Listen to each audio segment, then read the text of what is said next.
ಆಚಿ ಮಸಾಲ. ಎಂತ ಅಡಿಗೆಯ ರುಚಿಯಾಗೋ ರಹಸ್ಯವು 20 ರೂಪಾಯಿ. ಜೆಡಿಎಸ್ ಕಚೇರಿಗೆ ಪೋಸ್ಟರ್ ಅಂಟಿಸಿದ ವಿಚಾರವಾಗಿ ಜೆಡಿಎಸ್ ವತಿಯಿಂದ ಶ್ರೀರಾಂಪುರ ಠಾಣೆಗೆ ದೂರನ್ನ ನೀಡಲಾಗಿದೆ. ಕಾನೂನು ಘಟಕದ ಪ್ರಧಾನ ಕಾರ್ಯದರ್ಶಿ ದೂರನ್ನ ನೀಡಿದ್ದಾರೆ. ರಾಜ್ಯ ಪ್ರಧಾನ ಕಾರ್ಯದರ್ಶಿಗಳಾಗಿರುವಂತಹ ಪ್ರದೀಪ್ ಕುಮಾರ್ ಅವರು ಈ ಒಂದು ದೂರನ್ನ ನೀಡಿರುವಂತದ್ದು. ಎಚ್ಡಿಕೆ ವಿರುದ್ಧ ಪೋಸ್ಟರ್ ಅನ್ನ ಕೈ ಕಾರ್ಯಕರ್ತರು ಅಂಟಿಸಿದ್ದ ವಿಚಾರವಾಗಿ ದೂರನ್ನ ನೀಡಲಾಗಿರುವಂತದ್ದು. ಹಾಗಾಗಿ ಕೂಡಲೇ ಆರೋಪಿಗಳನ್ನ ಬಂಧಿಸಿ ಅಂತ ಹೇಳಿ ಆಗ್ರಹಿಸಿ ದೂರನ್ನ ನೀಡಿರುವಂತದ್ದು. ಇಲ್ಲಿ ಕೈ ಕಾರ್ಯಕರ್ತರು ಬಂದು ಜೆಡಿಎಸ್ ಕಚೇರಿಯ ಮುಂದೆ ಎಚ್ಡಿಕೆ ವಿರುದ್ಧವಾಗಿ ಪೋಸ್ಟರ್ ಅನ್ನ ಅಂಟಿಸಿದ್ರು ಅನ್ನುವಂಥ ವಿಚಾರ ಎಷ್ಟೆಲ್ಲ ಆಕ್ರೋಶಕ್ಕೆ ಕಾರಣವಾಗಿದೆ. ಈ ವಿಚಾರವಾಗಿ ಈಗ ಶ್ರೀರಾಂಪುರ ಠಾಣೆಗೆ ದೂರನ್ನ ನೀಡಿರುವಂತದ್ದು.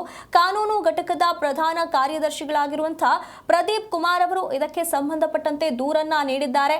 ಯಾರು ಈ ಕೆಲಸವನ್ನ ಮಾಡಿದ್ದಾರೋ ಅವರ ವಿರುದ್ಧ ಕ್ರಮ ಆಗಬೇಕು, ಅವರನ್ನ ಕೂಡಲೇ ಬಂಧಿಸಿ ಅಂತ ಹೇಳಿ ಒತ್ತಾಯವನ್ನ ಮಾಡಿರುವಂತದ್ದು.